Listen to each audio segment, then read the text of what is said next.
என்னை வாழ வைத்துக் கொண்டிருக்கும் யூடியூப் சேனல் நேயர்களுக்கு நன்றியும் வணக்கமும். கிங் 24x7 சேனல் நேயர்களே, இப்போது நாம் பார்க்க போவது விடாமுயற்சி படத்தின் திரை விமர்சனம்.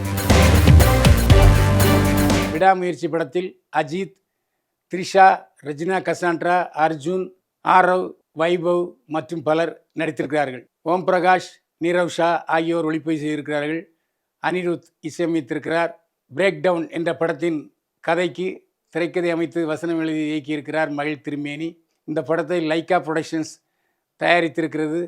லைக்கா புரொடக்ஷன் சார்பில் தலைமை நிர்வாகி திருக்குமரன் தயாரிப்பு மேற்பார்வையை கவனித்திருக்கிறார். அஜித், த்ரிஷா காதலிக்கிறார்கள், திருமணம் செய்து கொள்கிறார்கள், கற்சிதைவு நடக்கிறது. இதற்கிடையே த்ரிஷாவினுடைய மனம் வேறு ஒருவரை நாடுகிறது. இதனால் அஜித்தை விட்டு பிரிய நினைக்கிறார். இதுதான் கதை. ஓவரால் இந்த கதையை சொன்னோம்னாக்கா நான் உங்களை படம் பார்க்க விட மாட்டேன். ஏன்னா அந்த அளவுக்கு இதான படம்னு தெரிஞ்சிடும். அதனால் ஓரளவு ஒரு வரி கதையை நான் சொல்லியிருக்கிறேன்.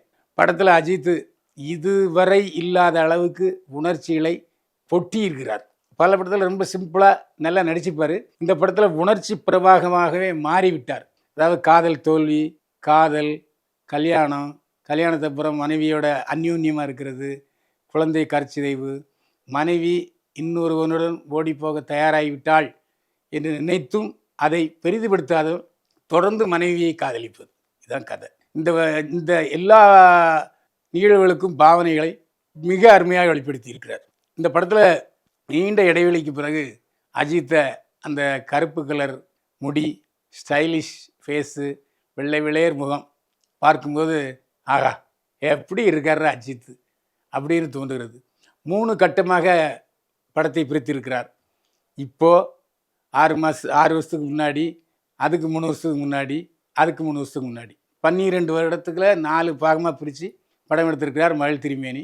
ஒவ்வொரு சூழ்நிலையும் அதாவது குடும்பத்தில் உள்ளவங்க அனுபவிச்சா தான் அதை பற்றி தெரியும். மிக அருமையாக லவ்வை சொல்லியிருக்காங்க. ஆனால் சில காட்சிகள் 96 படத்தில் விஜய் சேதுபதியும் த்ரிஷாவும் நடித்த காட்சிகளை நினைவுபடுத்துகிறதுங்கிற உண்மை. ஏன்னா அது வேற ஒரு அஃபெக்ஷன் காதல், இது வேற அஃபெக்ஷன் காதல். அது திருமணம் ஆகாமல் காதல், இது திருமணம் ஆன பின்னரும் காதல். அதனால் ரொம்ப பொறுமையாக நிதானமாக எந்த அளவுக்கு அமிக்கபிளாக பாவனைகளை வெளிப்படுத்தணுமோ அந்த அளவுக்கு வெளிப்படுத்தியிருக்காரு அஜித். அதே மாதிரி முதல் பாகம் பூரா லவ்வபிள் மெலோடி டைப்பு, அதாவது ஃபேமிலி டைப் ஸ்டோரி.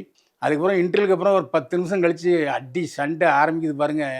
சும்மா ஆரவை துவைச்சி எடுக்கிறாரு, அர்ஜுனை துவைச்சி எடுக்கிறாரு. அர்ஜுனில் கிளைமேக்ஸ் காட்சி அட்டேங்கப்பா, இதுவரை அஜித் படங்களில் இடம்பெறாத அளவுக்கு சண்டை காட்சிகளை பின்னி படம் எடுத்திருக்காரு. அது காரணம் சுப்ரீம் சுந்தர், ஸ்டண்ட் மாஸ்டருடைய லாபகங்களில் வைத்துத்தான் ஒரு சண்டை காட்சி முதலிடத்தை பெறும். அந்த அளவில் சுப்ரீம் சுந்தர் பிரமாதமாக உழைச்சிருக்காரு. அதாவது அது சொல்லக்கூடாது என்ன சீக்வன்ஸுங்கிறத, தேரிக்கே அப்படின்னு வழக்கமாக சில படங்களில் சொல்லுவார் நம்ம ஆக்ஷன் கிங் அர்ஜுன். இந்த படத்தில் தெரிக்க அப்படின்னு சொல்லும்போது இந்த கிளைமேக்ஸில் அர்ஜுனுக்கு கைத்தட்டல் விழுகிறது, வில்லனுக்கும் கைத்தட்டல் விழுகிறது. ஆக்ஷன் கிங்கை பொறுத்த வரைக்கும் அவர் கதாநாயகன் நடித்தாலும் கைத்தட்டல் விழும், இப்போ வில்லனாக நடித்தாலும் கைத்தட்டல் விழும். ஏன்னா ஆக்ஷன் கிங். அதாவது எந்த அளவுக்கு ஒரு சண்டை காட்சி மெருகுபடுத்த முடியுமோ, பயங்கரப்படுத்த முடியுமோ, பரபரப்பு ஏற்படுத்த முடியுமோ அந்த அளவு பண்ணியிருக்காரு. அதுக்கு காரணம் ஸ்டண்ட் மாஸ்டர் சுப்ரீம் சுந்தர். கிட்டத்தட்ட 15 நிமிஷம் அந்த சண்டை காட்சி ஓடுதுன்னு நினைக்கிறேன். அவ்வளவு ஒரு பரபரப்பாக இருக்கிறது. ஆரவ் இந்த படத்தில் கொஞ்சம் வில்லனாக வந்திருக்காரு. இனிமேல் சில படங்களில் துணை வில்லனாகவும் வர்றதுக்கு வாய்ப்பு அதிகம். ஆனால் இனிமேல் ஆரவ் கதாநாயகன் நடிக்கிறதுக்கு வாய்ப்பே இல்லை. இந்த படத்தை பொறுத்த வரைக்கும் டிவி நடிகை ஒருவர், டிவி காம்பேர்லாம் நிறைய பண்ணுவார். அவர் இந்த படத்தில் ஒரு முக்கியமான வேஷம் பண்ணியிருக்காரு. த்ரிஷாவுடைய தோழியாக வருவார்.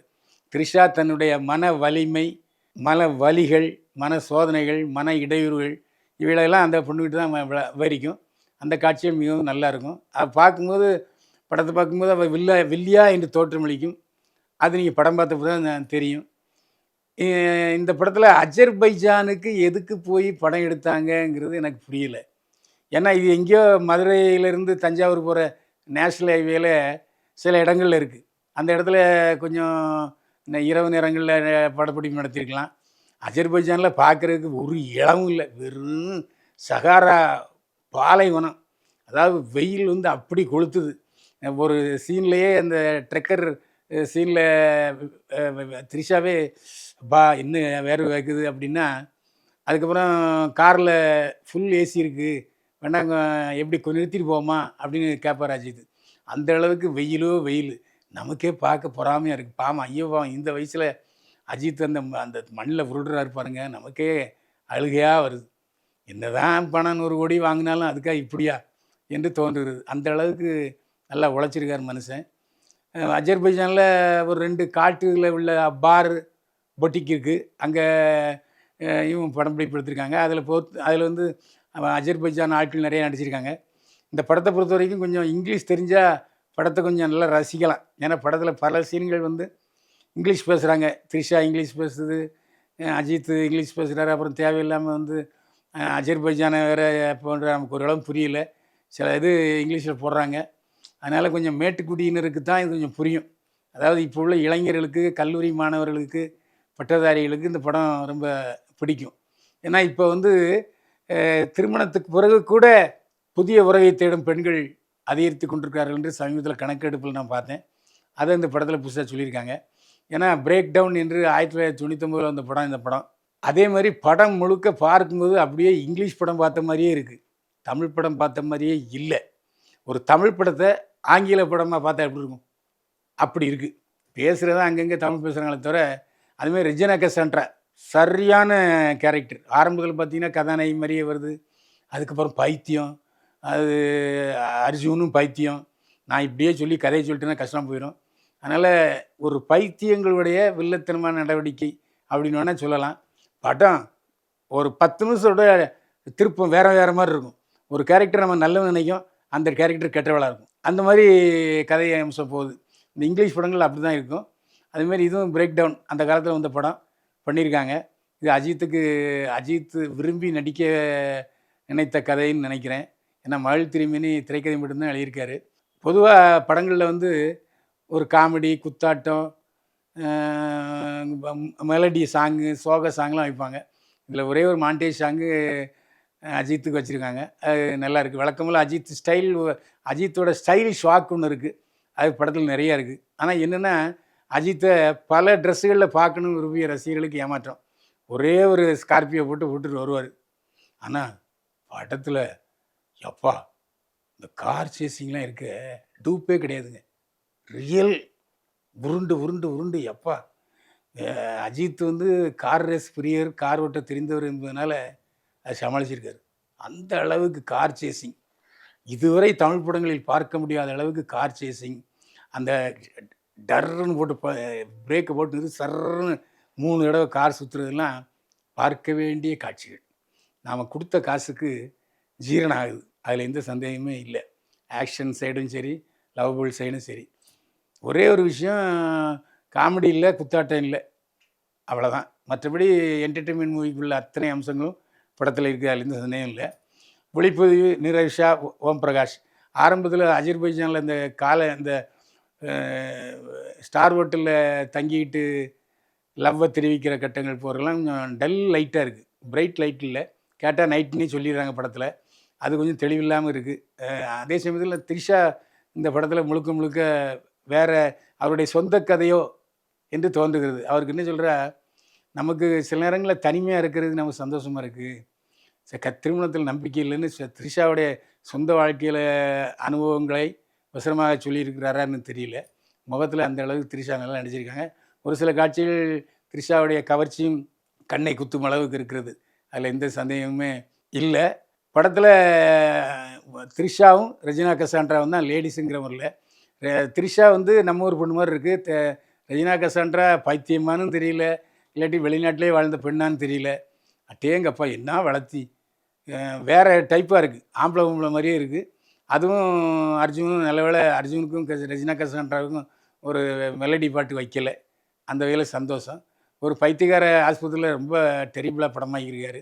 அதில் அர்ஜுனும் நல்லா நடிச்சிருக்காரு, ரெஜினா கசாண்ட்ராவும் நல்லா நடிச்சிருக்காங்க. அனிருத்தோட இசை இந்த படத்தில், அனிருத்துக்கு பின்னணி இசை எங்கேயோ போயிட்டார். ஆரம்பத்தில் வேறு மாதிரி த்ரில்லிங் மியூசிக் போட்டிருக்காரு, அப்புறம் பார்த்தா அப்படியே ஆங்கில படங்களை பாட்டு எடுத்து அப்படியே போட்டாரோ என்னமோ தெரியல. போட்டிருக்காரு. அதிகமாக அவருக்கு வேலை கிடையாது. ஒளிப்பதிவாளர்களுக்கு தான் நிறைய வேலை. நல்லா பண்ணியிருக்காரு. எந்த பிக்கலும் மிடுங்களும் இல்லை. எடிட்டர் ரொம்ப ஃபாஸ்ட்டாக பண்ணியிருக்காரு. ஏன்னா திடீர்னு 30 வயசு ஆகுறாரு. அப்புறம் திடீர்னு 45 வயசு ஆகிடுறாரு. அப்புறம் திடீர்னு 30 வயசுக்கு போகிறாரு. அந்த காட்சிகள்லாம் எடிட்டிங் ரொம்ப ஷார்ப்பாக இருக்குது. அஜித்தை பல கோணங்களில் நாம் ரசிக்கலாம்.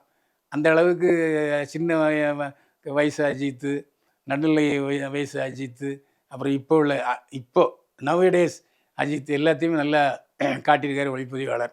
வழக்கமாக மகள் திருமணி படங்களில் உள்ள அந்த டெம்ப்ட்டு அது இல்லை. அந்த மகள் திருமணியுடைய ஸ்டைல் இந்த படத்தில் மிஸ்ஸிங். அதில் எந்த சந்தேகமும் இல்லை. இதுக்கு முன்னால் மகள் திருமணி படங்கள் எல்லா படங்களையும் பார்த்துருக்கேன். அதில் உள்ள நேரேஷன்ஸ், அதில் உள்ள ஒரு பரபரப்பு இதில் இல்லை. கொஞ்சம் கம்மியாக தான் இருக்குது. ஏன்னா அந்த பிரேக் டவுனுங்கிற இங்கிலீஷ் படத்தை எடுத்தனால அவர் அதுக்குள்ளே போய் இப்போ வெளியே வந்திருக்கிறாரு. மற்றபடி மயில் திருமேனி அஜித்தை வச்சு ஒரு தரமான படத்தை கொடுத்துருக்காரு என்று சொல்லலாம். இந்த படத்துக்கு நிறைய செலவு பண்ணியிருக்காங்க லைக்கா ப்ரொடக்ஷன்ஸ். தேவையில்லாமல் என்று கூட சொல்லலாம். இது இங்கேயே எடுத்துருக்கலாம். நிறைய காட்சிகள் இங்கேயே நம்ம இந்தியாவிலேயே சகாரா பாலைவனத்தில் போட்டு எடுத்துருக்கலாம். ஏன் அங்கே அஜர்பைஜானுக்கு போனாங்கன்னு தெரில. அங்கே வேறு பெரிய அந்த புழுதி புயலாம் மாட்டிட்டு அவசப்பட்டாங்கன்னு சொன்னாங்க. ஆனால் அஜர்பைஜான் ஆள் நடமாட்டம் இல்லாத பகுதியில் அது நடக்குங்கிறதுக்காக அது சொல்லியிருக்காங்க. அந்த லொக்கேஷன் தேவையில்லை என்று சொன்னாலும் கதைக்கு தேவைப்பட்டிருக்கிறது போயிருக்காங்க. நல்லாயிருக்கு. மொத்தத்தில் விடாமுயற்சி. 2 வருடங்களுக்கு பிறகு அஜித் ரசிகர்களை கவர வருகிறது இந்த விடாமுயற்சி. இதை ஃபேமிலியோடு பார்க்கலாம். தியேட்டரில் போய் பாருங்கள். மீண்டும் சந்திப்போம். வாழ்க வளமுடன்.